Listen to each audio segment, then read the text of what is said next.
Toi, tu fais quoi?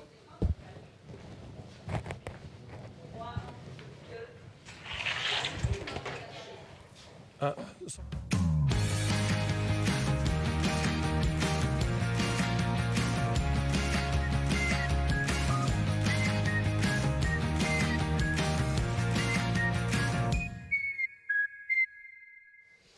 Bonsoir à tous, bienvenue dans le salon de BDLB Sport. Ce soir, on parle d'échecs, du jeu d'échecs avec le 4e trophée de la Province Nord qui a eu lieu ce week-end.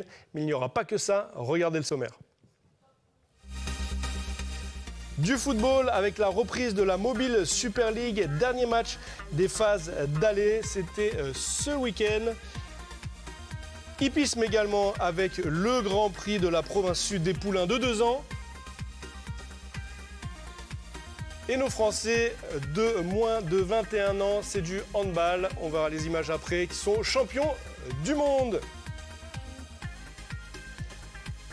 2 amateurs d'échecs sont sur notre plateau pour revenir avec nous sur le 4e trophée de la Province Nord. On leur demandera également s'ils se sont frottés au grand maître d'échecs fraîchement débarqué sur le territoire. Prosper sera également à nos côtés pour nous donner des news de nos cagous d'ailleurs et également une petite vidéo insolite qu'il a dénichée sur le web. Bonsoir à tous les deux. Bonsoir. Comment ça va? Parfait. Ça va? Ça s'est bien passé alors ce tournoi? Samedi? C'est passé, oui. Là, c'est bien. Ouais. Ouais, c'était super, une bonne ambiance. Et pour un premier tournoi sur la province Nord, eh bien, ça s'est vraiment très bien passé. On avait su pas mal de joueurs qui venaient d'un peu partout. Et donc, c'était vraiment un très très bon résultat pour tout le monde. Ok, alors ce que je vous propose, c'est qu'on regarde un sujet que nous a préparé notre journaliste Prosper, qui revient sur, j'ai envie de dire, la Ligue d'échecs ici en Calédonie et comment ça s'articule. On regarde. La Ligue d'échecs de Nouvelle-Calédonie est une association de loi 1901. Créée en mars 2014, elle est membre de la Fédération française des échecs. La Ligue compte 370 licenciés et 80% d'entre eux sont des jeunes de 6 à 16 ans. À l'heure actuelle, il existe 5 clubs d'échecs, dont le plus récent a vu le jour le 20 juillet dernier à la tribu d'Urué à Tio. 3 sont implantés en province sud et 1 en province des îles. En province nord, il y a une vingtaine de joueurs actifs, mais il n'existe aucun club pour l'instant. Tous les mois, la Ligue essaye de proposer un tournoi dont les coûts liés à la logistique atteignent les 180 000 francs CFP.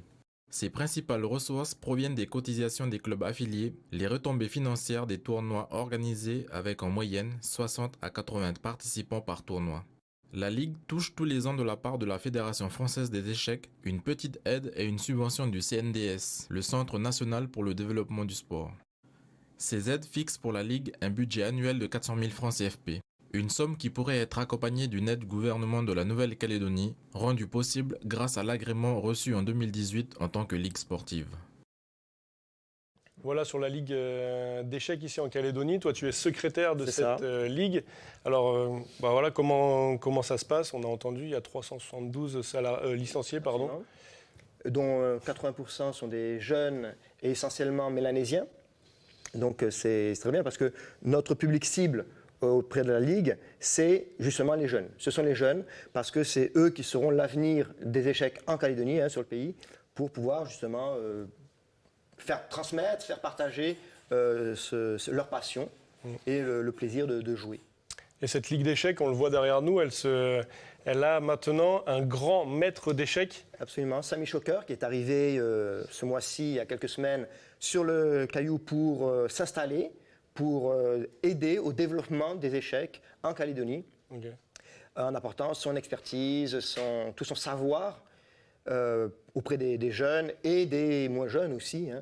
Donc, notamment lors du tournoi de ce week-end, il a pu échanger avec les joueurs qu'il a rencontrés, que ce soit les jeunes ou les moins jeunes. Les moins jeunes. Je pense notamment à Warson, le président du club d'Urué, qui de Tio.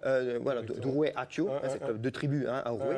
C'est pas vraiment le club de Tio, qui est donc pour l'aider à développer encore son jeu, parce que quand on joue face à un grand maître, on voit toutes toutes nos difficultés, toutes nos faiblesses, pour ensuite justement mieux progresser. Bon, on le voit d'ailleurs, le premier Voilà. match, La première partie, la absolument. première partie a été faite entre...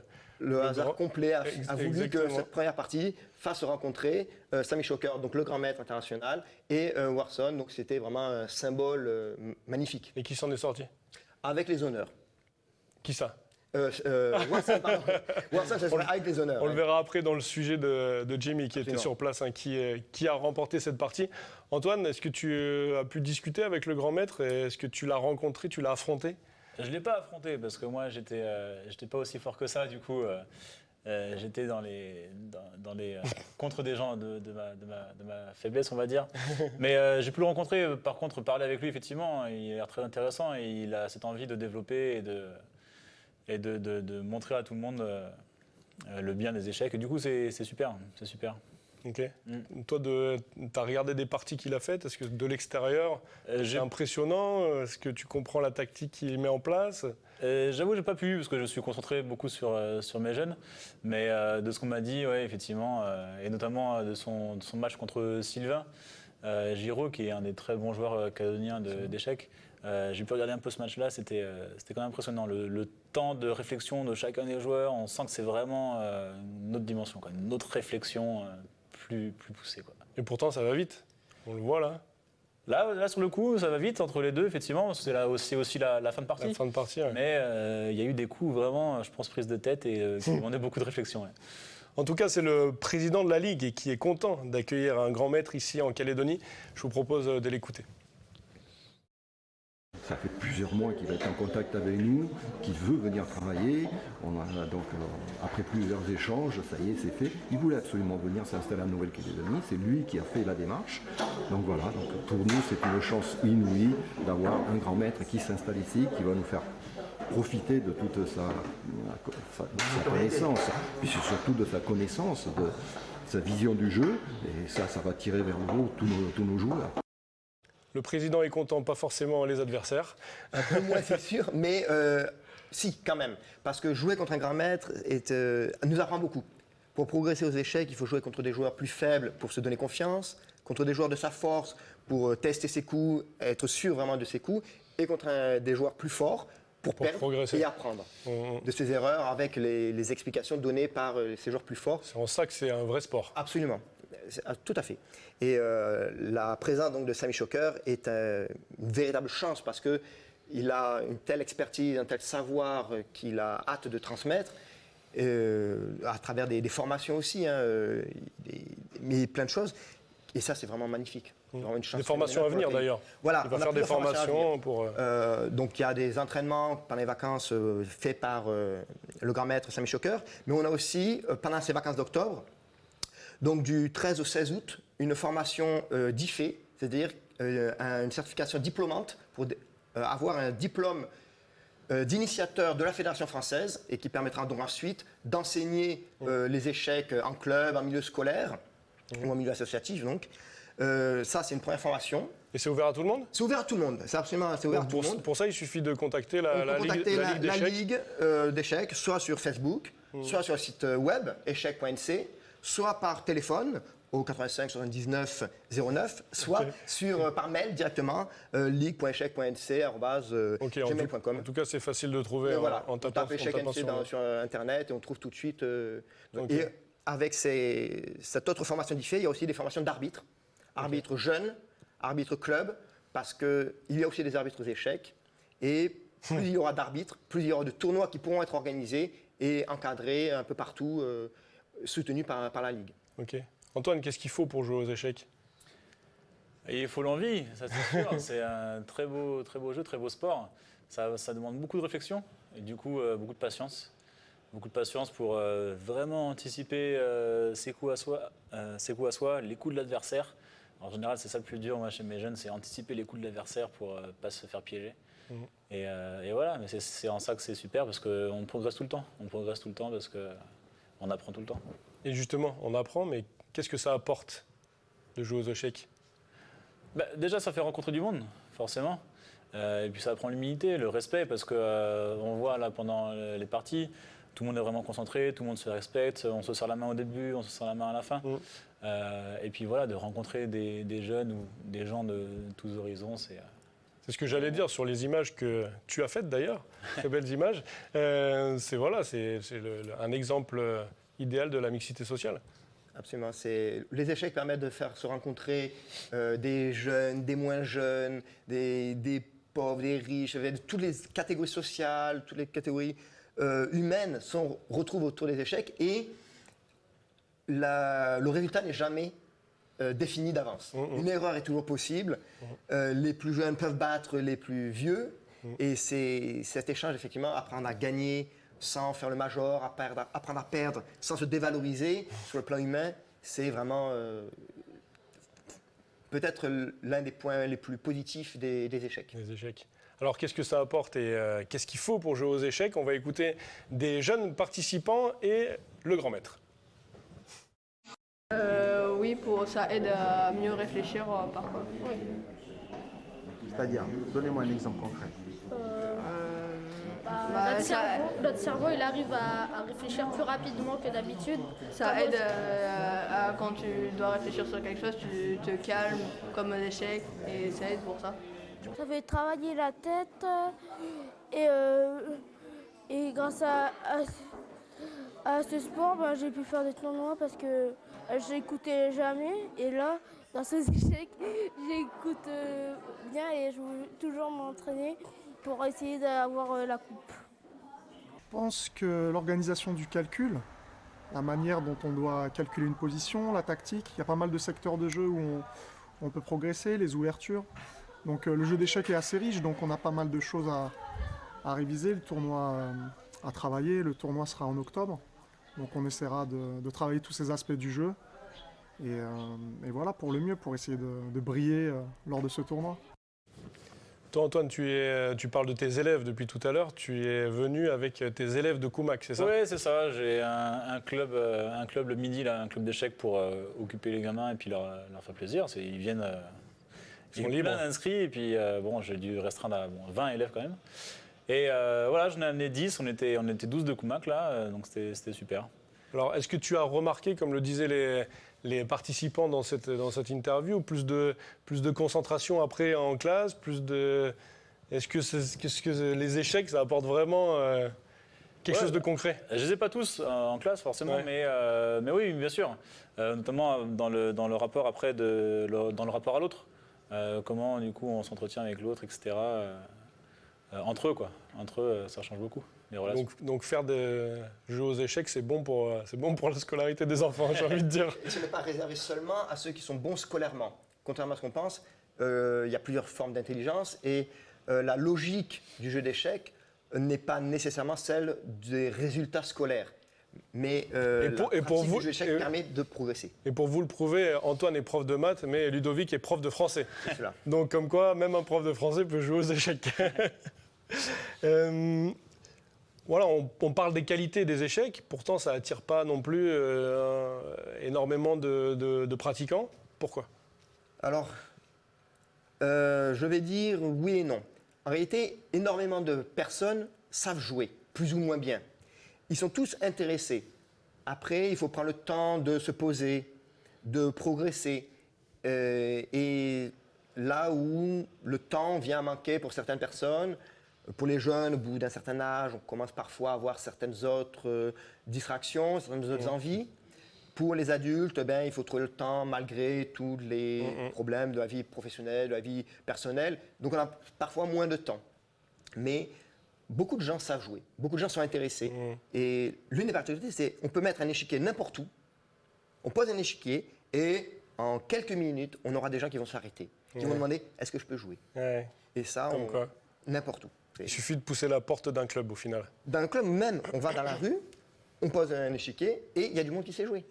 Il y a Nouméa, la place des Cocotiers, on aura bientôt des tables aussi au bout de la promenade Verdier, sur le nouveau parc qui est en train d'être aménagé. Il y aura des tables d'échecs qui sont installées. Et le but, effectivement, est de donner plus envie aux gens de se rapprocher des clubs pour créer, voire de créer des clubs. Et notamment dans le Nord, qui manque de clubs. Et pour ça, il faut un budget. On l'a entendu dans le sujet de Prosper, 400 000 francs sur une année pour une ligue, c'est vraiment Ça, peu. pour la Ligue, c'est peu, effectivement. Mais la création du club en lui-même ne demande pas forcément beaucoup de budget.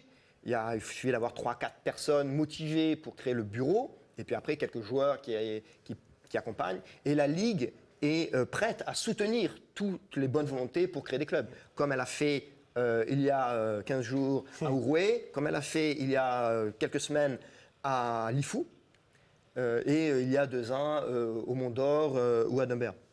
Alors justement, on parle du club d'Uruguay. Focus sur ce tout nouveau club. C'est des images de Jamie qui était au tournoi. On regarde.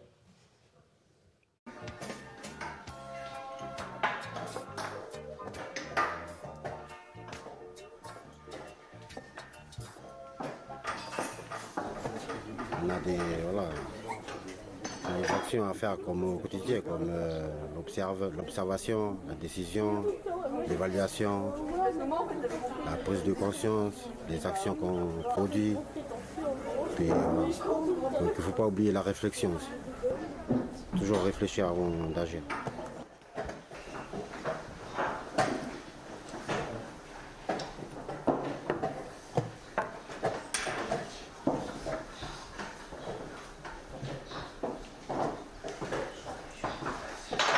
J'avais aucune idée vraiment du niveau que j'allais rencontrer. Je pense que les Hello qui sont affichés, le Hello c'est les classements qu'on a, donc les joueurs sont vraiment sous-estimés au niveau du Hello et qu'il y a vraiment un réel potentiel. Donc je pense qu'il y a moyen vraiment de faire de belles choses. Voilà, j'ai eu 2 parties difficiles, donc voilà, il faut faire attention et je suis content de voir qu'il y a matière à progresser.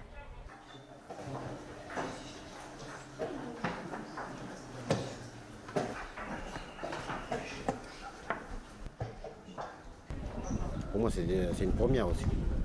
C'est un défi. Puis voilà, c'est l'expérience qu'on va avoir, qu'on va retourner à la tribu, puis qu'on va raconter un peu partout à la tribu, à la famille. Puis voilà, montrer qu'on est rentré un peu dans la famille d'échecs, dans une grande famille. Voilà.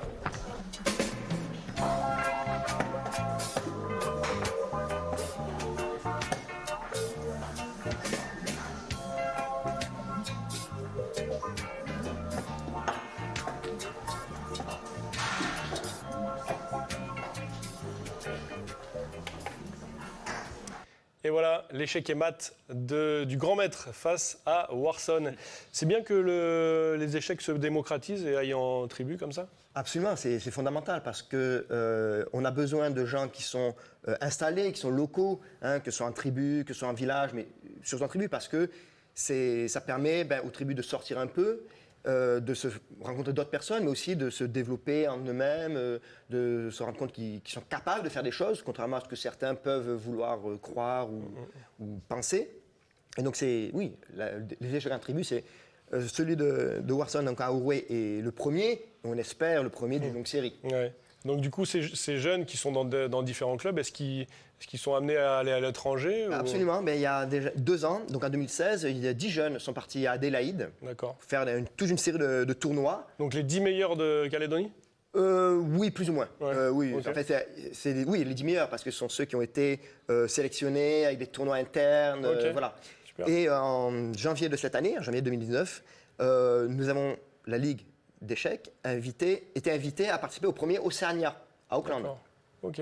Donc là, 14 joueurs de moins de 20 ans sont partis et se sont confrontés à des gens qui sont à des niveaux beaucoup plus élevés. Ça a été difficile. Certains ont fait des résultats honorables, valables. D'autres, ça a été plus difficile, mais ils sont tous revenus avec un grand plaisir. Et c'était en tout cas un premier entraînement pour les événements qui vont avoir lieu cette année. Nous avons donc plusieurs événements qui vont avoir lieu d'ici la fin de l'année. On a d'abord le 4 septembre, donc c'est assez rapide, le championnat territorial par équipe des collèges, lycées et universités. Donc tous les collèges, tous les établissements donc, intéressés peuvent se rapprocher de la Ligue pour inscrire une équipe. Nous avons le 21 et 22 septembre le trophée de la Pointe Sud, donc à l'hôtel de la Pointe Sud, l'équivalent de ce que nous avons fait ce week-end au nord, qui est un véritable entraînement pour le grand événement que nous avons cette année, qui est le Sofrico Open International du 12 au 19 octobre. Donc une partie le matin, une partie l'après-midi, où on a des joueurs qui viennent de toute l'Océanie. Ok, d'accord. D'Australie, Nouvelle-Zélande. On a 12 grands maîtres ou 12 joueurs titrés qui viennent de l'étranger. Quelques autres qui sont encore en attente de leur billet d'avion. Donc ça, de ce côté-là, c'est déjà une vraie réussite. Donc ce Sofrico Open International, c'est vraiment un grand tournoi, une grande fête des échecs sur toute une semaine. Et voilà, avec des tournois, des grandes parties, plusieurs catégories de tournois. On dit le tournoi, le Sofrico Open International, mais en réalité, il y a 3 tournois. Un pour les adultes, un pour les jeunes débutants de moins de 12 ans et un pour les féminines de moins de 14 ans. Donc les filles sont réunies entre elles genre, pour un trophée féminin spécial. Voilà, donc ça c'est... Les dates, c'est quand? Du 12 au 19 octobre. Ok, d'accord. Et le mercredi au milieu, c'est le mercredi 16, il y a une journée libre avec toute la place des cocotiers qui sera occupée par les échecs. D'accord. Avec des parties à l'aveugle, des blitz, un tournoi de blitz spécial. Blitz, c'est quand c'est rapide. Voilà, c'est des parties qui sont très rapides avec 5-6 minutes par joueur pour jouer très vite. Pour faire une partie. Voilà. Et des parties contre des simultanés, contre les grands maîtres. Voilà, ce sera une véritable fête et qu'on espère des échecs. Ramener énormément de monde. Donc même si on ne sait pas très bien jouer, rendez-vous place des Cocotiers alors. Le 16 octobre. Le 16 octobre. Mais aussi peut-être même du 12 au 19 pour toute la semaine. Pour faire le tournoi. Pour faire le tournoi. Antoine, il te reste quelques mois pour t'entraîner. Oui, c'est ça. Je ne suis pas prêt du tout. Mais donc ce tournoi qui s'est déroulé à la Province Nord, le grand maître a gagné son tournoi. Il y avait deux tournois, les seniors et puis les... Disons les seniors et les joueurs, les bons joueurs. Les joueurs confirmés et un peu les... D'accord. Et de l'autre, les joueurs plus débutants. D'accord. Et c'est une de tes élèves qui a gagné? Un de mes élèves, oui. C'est un de tes élèves. Aurel, que je suis très fier de lui là. C'était vraiment super. Jusqu'à la fin, c'était tendu parce qu'il était à égalité avec une autre élève. Il a perdu le match contre elle. D'accord. Et au dernier match, ça s'est joué. Lui a gagné, elle a reperdu encore. Enfin, elle a perdu du coup. Mais cette joueuse qui a fini 3e a 8 ans. D'accord. Et oui. Donc il faut préciser quand même, c'est une fille de 8 ans qui a donc battu des adultes, des joueurs plus forts, etc. Et qui c'est vraiment à la 3e place. Absolument. Super. Et tout à fait mérité en plus. Et c'est voilà. Et c'est super. Et c'est absolument génial, c'est enthousiasmant. On le voit sur ton visage, enfin sur vos visages en tout cas. Merci beaucoup tous les deux. On va accueillir Prosper pour savoir ce qui s'est passé un petit peu avec nos cagous à l'international. Allez viens Prosper, je t'en prie, viens t'asseoir avec nous. Hop. Tu vas bien? Ça va, merci et toi? Ça va, nickel. Bonjour monsieur. Bonsoir. Est-ce qu'on va parler d'échecs? Et non. Et non. Peut-être en deuxième partie, enfin deuxième partie plutôt. Avec les vidéos? C'est ça. D'accord. Alors nos cagous d'ailleurs? Alors nos cagous d'ailleurs, on débute par de la natation. Vendredi dernier, Maxime Grousset a frôlé la qualification pour la finale du 50 mètres au championnat du monde de Gwangju et en Corée du Sud. Et voilà, Maxime Grousset a signé le 9e chrono des demi du 50 mètres à 9 centièmes de la finale. En 21,86, il a battu son record personnel et pris la 4e place de la demi-finale devant des cadres de la distance quand même, comme Cameron McEvoy, et a réalisé le 9e temps des séries. Et voilà, il prend le bronze dans le 4 x 100 mètres que l'on voit, mixte, et sans participer car il était le 5e homme en fait. D'accord. Donc du coup, voilà, il a une médaille sans participer, c'est pas mal. Et voilà, ces résultats sont de bon augure pour espérer décrocher une place pour les JO de Tokyo. Car voilà, il est dans les eaux en fait pour réaliser les minima qualificatifs pour les JO de Tokyo en 2020. Super. Et surtout, voilà, il a une bonne marge de progression car il n'a que 20 ans. Ouais. Deuxième Calédonien au JO de Tokyo, après Lara Grandjean. Peut-être. Peut-être. On croise les doigts pour lui. On poursuit avec du foot. Ce week-end, c'était la reprise de la Ligue 2 en France. Le Mans FC, club du Calédonien Georges Gop-Fenepej, s'est incliné pour son premier match de la saison à domicile. 2-1 face à ORC Lens. Georges Gop-Fenepej n'a malheureusement pas joué, il n'était même pas sur le banc des remplaçants. Donc pourtant il n'est pas blessé. Donc je ne sais pas, peut-être c'est le choix de l'entraîneur. Et voilà, on espère le retrouver pour la prochaine rencontre contre l'AG Auxerre le week-end prochain. Et voilà, à l'issue du match, ils sont classés 16e pour le moment. Et oui, c'est la première journée, donc ça va. Tout est possible. Super. C'est tout pour moi. C'est tout pour toi? Ouais. Super. On va passer à l'actualité sur le territoire maintenant. Football. pour enchaîner avec Prosper, avec la reprise de la Mobile Super League. Dernière journée de la phase aller de cette saison 2019 avec encore beaucoup de buts.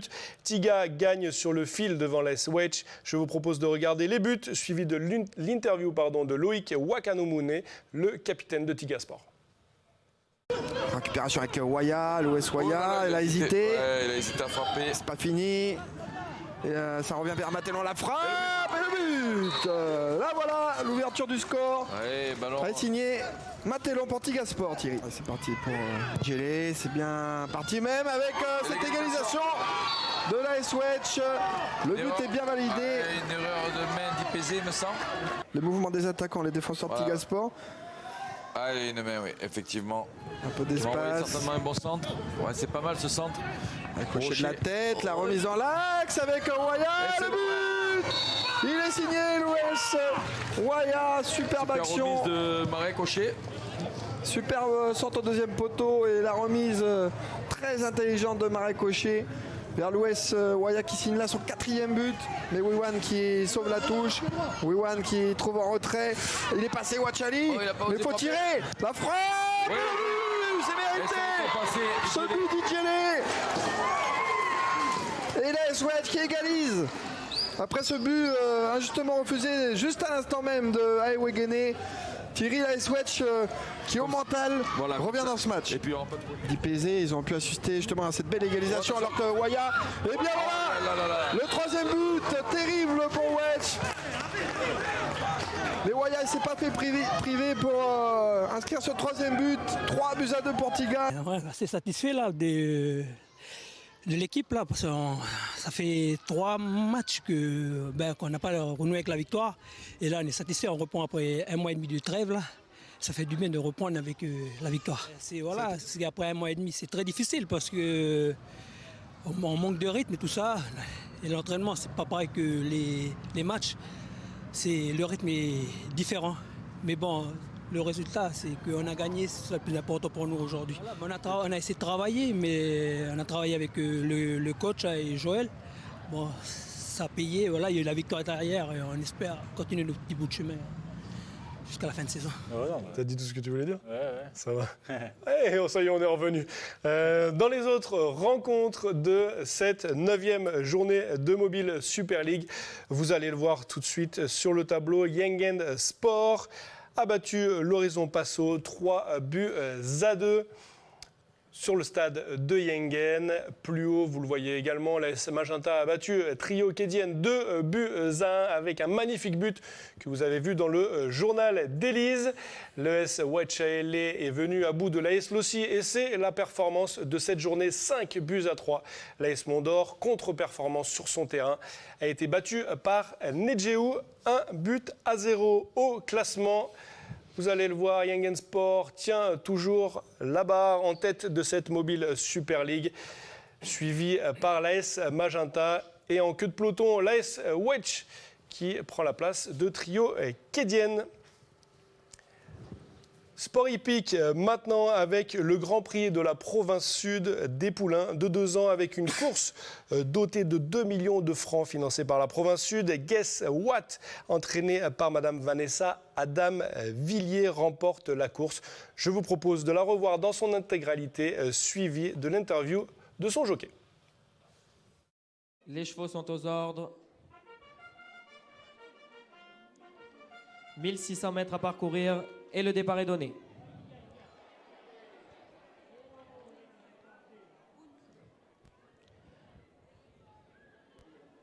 Donc à l'avant de la course, c'est Tamajet. Jacques Girl à son extérieur en 2e position, suivi de Sir Prospector, Merekwai, Mr. Molokai à l'extérieur. Jacques Girl qui vient recoller et qui fait le forcing à l'extérieur. On a Mr. Molokai. Mr. Molokai en tête de la course maintenant. En seconde position, Jacques Girl, Tamajet, Sir Prospector, Dapper Lane, Merekwai.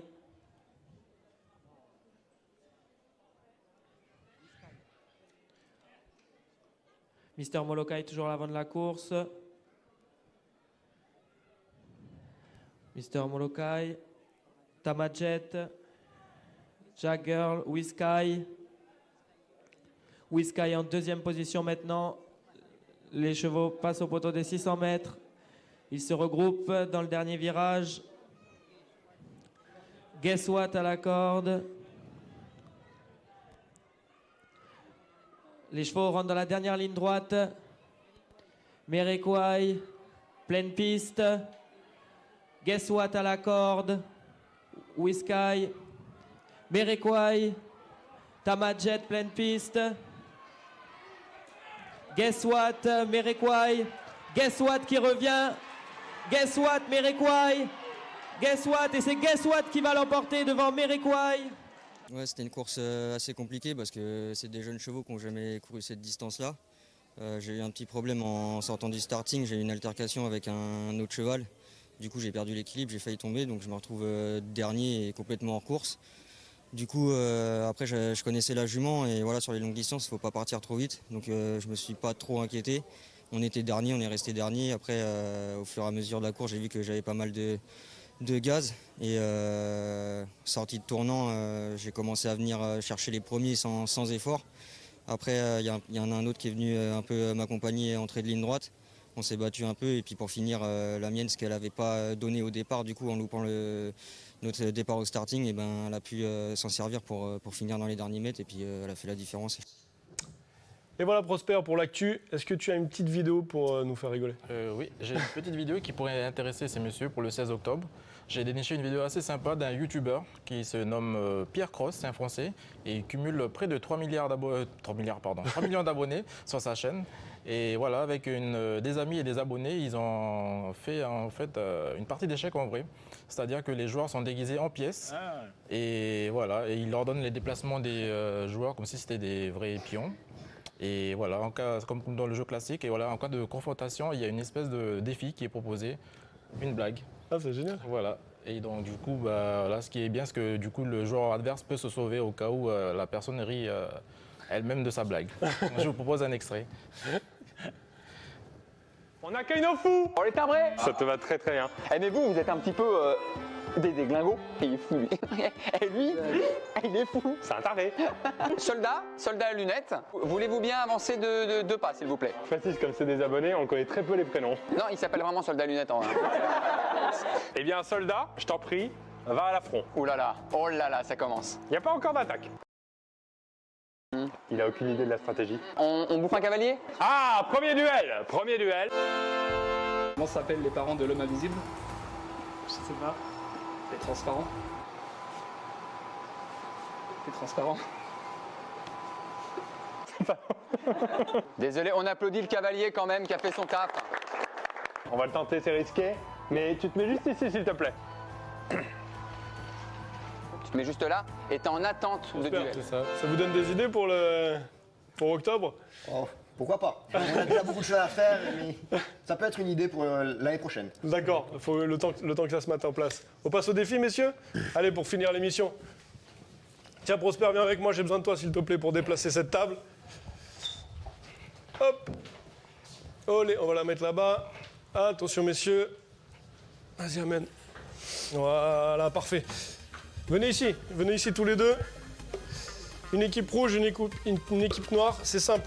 En fait, vu que vous êtes, vous êtes tous les deux l'un contre l'autre, vu que vous êtes des joueurs de jeu de plateau, du coup, je vous ai préparé un petit morpion. C'est simple. Alors, le jeu, c'est ça. Il faut mettre le verre sur le bord, le retourner. Voilà, ouais, exactement, le retourner. Une fois qu'il est comme ça, là, on peut placer le pion. D'accord. Ok, c'est bon? Et le premier qui a gagné le morpion, il a gagné. Je vois qu'il y a déjà de la tactique. Allez, 3, 2, 1, parti. Ouais. Ah, bien joué.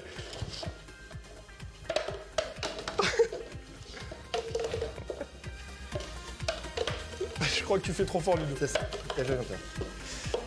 C'est bien. C'est pas évident, hein? Non, c'est pas évident, non. Oui. Ah, dommage. Là, pour l'instant, il n'y en a qu'un. Moi, je joue avec Ludo. Prosper, viens jouer avec Antoine. Comment j'ai fait? Ça me fait penser à tous mes élèves qui jouent au bottle flip à chaque fois. Ah oui? Eh ouais, pas meilleur, hein. Ah, presque. Ils pourront se moquer de toi, quoi. Ah oui, là. Ils ne vont pas s'en moquer, là. Ouais, mais c'est trop dur, en fait. T'en as réussi un? Ouais. T'en as un deuxième. Joli, ça. Eh, bien joué. Eh, vite, vite, vite, faut qu'on en mette un rouge, autrement ils vont gagner. Oui, bien joué. Allez, on gagne. Putain, je n'ai pas renversé un. Oui. Ah non. Oh non. On va les gagner. Oui. Le vert gagnant. Putain, j'en ai pas retourné un, quoi, la honte. Oh non. Ok, bah, match nul. Est-ce qu'il nous reste du temps? Est-ce qu'il nous reste du temps? C'est ça. Il nous reste du temps pour refaire ou pas? Allez, c'est parti. Allez, c'est parti. Allez, deuxième partie. Et j'en ai pas retourné un. Voilà. Joli, ça. Eh, Prosper, t'es trop fort. Et chez vous, vous pouvez refaire hein, les jeux qu'on fait en défi. Ah, mais ils vont gagner direct. Oui. Allez, Ludo. Allez, plus qu'un. Allez, Ludo. Ah. Oh non. Je vais trouver. Oui. J'ai rien triché du tout. Regardez. C'est la victoire. Il y a la preuve en vidéo. Bravo. On rappelle à la barre. Voilà. On a bien essayé, on a bien essayé. Merci beaucoup messieurs, merci Topper, qui pour la première fois dans BDLB Sport participe à un défi, j'aimerais qu'on l'applaudisse. Merci beaucoup d'être venu en tout cas sur le plateau, merci beaucoup d'avoir parlé des échecs. N'hésitez pas à pousser la porte d'un club d'échecs et à appeler la Ligue pour participer à tout. Et on vous dit, nous, à la semaine prochaine, on sera ici sur ce plateau et on parlera de boxe. Voilà, tata, à la semaine prochaine. Tata tout le monde, tata Kumak. Tata Kumak.